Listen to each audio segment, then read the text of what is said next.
maintenant que nous avons défini la notion de minimum local et maximum local, on peut en venir au théorème qui nous intéresse, qui nous dit soit f une fonction définie au voisinage de A, si f est dérivable en A et si f admet un extrémum local en A, alors la dérivée de f en A est égale à 0.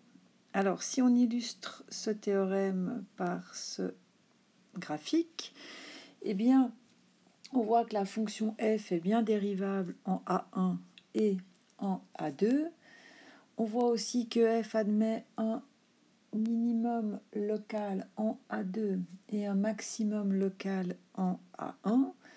Et si on trace les tangentes à f en A1 et en A2, eh bien on voit que ces tangentes sont horizontales. Ça veut donc dire que leur pente est égale à 0.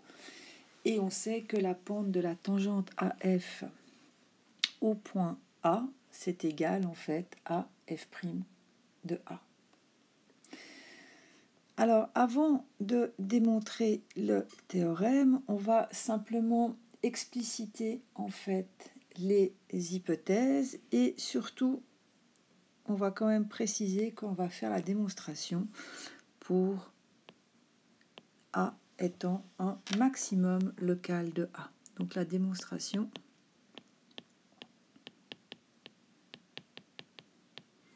sera faite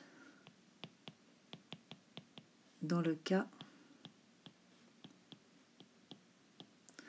où F admet un maximum local en A.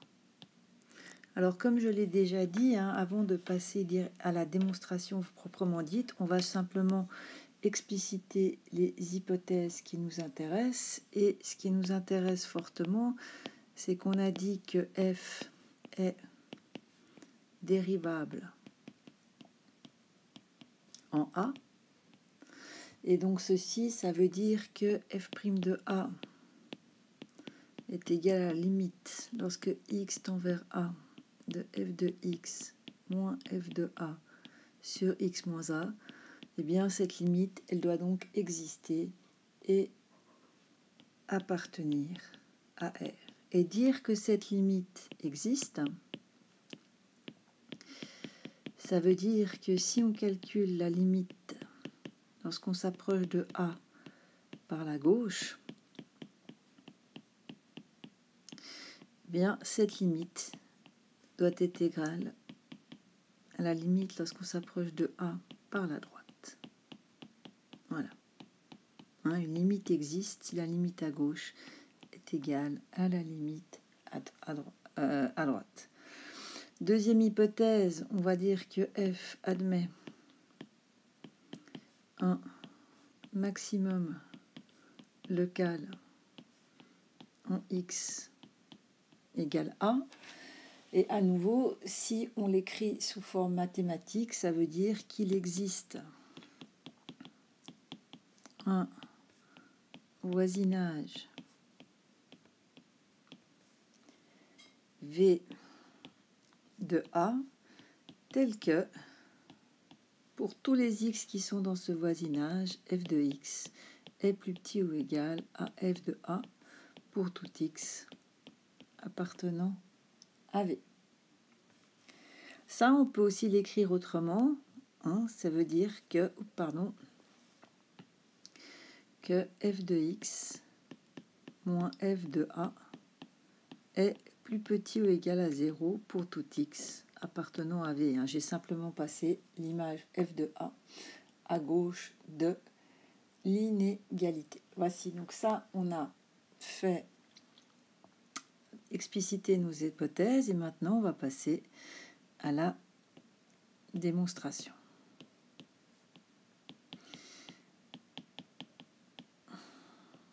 Eh bien, la démonstration, elle va être faite de manière assez simple.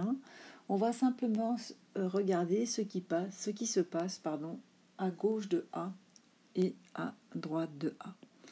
Donc d'abord, on va considérer un point X plus petit que A mais qui appartient au voisinage de V.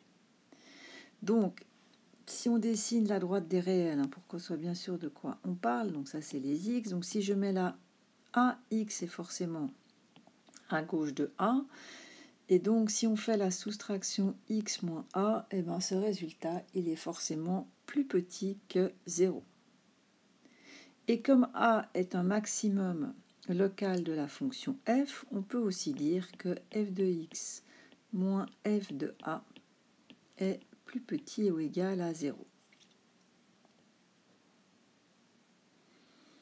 Donc, si on fait le rapport f de x moins f de A sur x moins A, avec toujours x plus petit que A, et ben on sait que le dénominateur il va être strictement négatif.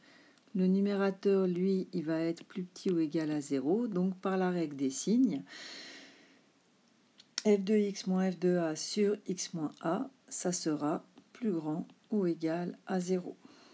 Donc, on sait que si on passe à la limite, lorsque x tend vers A, eh bien, le signe de ce rapport ne va pas changer. Donc, ça veut dire que la limite sera plus grande ou égale à 0. Maintenant, si on regarde ce qui se passe à droite de A, toujours avec x qui appartient au voisinage de V, donc de nouveau, si je fais la droite des réels, ben maintenant on a A ici, cette fois x est à droite. Ben, si on fait la différence entre x moins A, ben ce rapport-là sera forcément plus grand que 0. Et comme f de A est un maximum de la fonction, et bien si on fait f de x moins f de A, ça sera forcément toujours plus petit ou égal à 0. Donc de nouveau, si on prend le rapport f de x moins f de A sur x moins A, le dénominateur il va être strictement plus grand que 0. Le numérateur, lui, va rester plus petit ou égal à 0. Donc la fraction, moins divisé par plus, ça fera plus petit ou égal à 0. Donc si on passe à la limite de ce rapport, eh bien on sait que le signe ne change pas. Vous pouvez aller voir dans le chapitre des limites, dans les propriétés des limites. Vous trouverez en fait la propriété qui vous intéresse. Eh bien, la limite de ce rapport sera forcément plus petite ou égale à 0.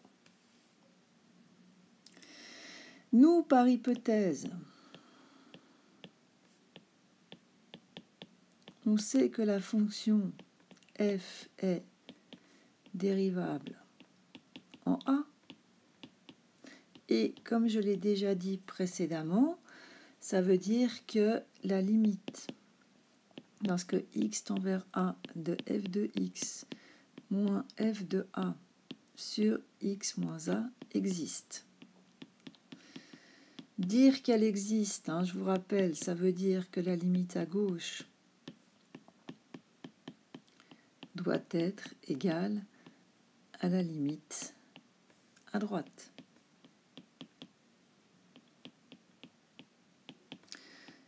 Dans notre cas,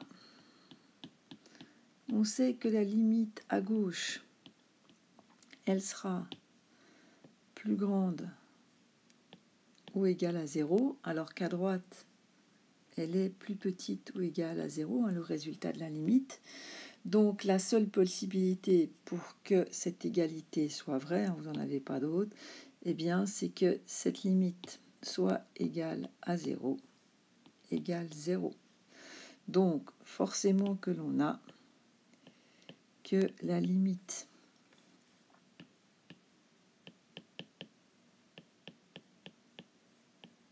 c'est la seule possibilité qui vérifie les deux inéquations, doit être égale à 0. Et cette limite, je vous rappelle que ça veut dire que la dérivée de f en A est égale à 0. Donc on a bien démontré que si f est dérivable en A, et que si f admet un maximum local en A, alors f' de A est égal à 0.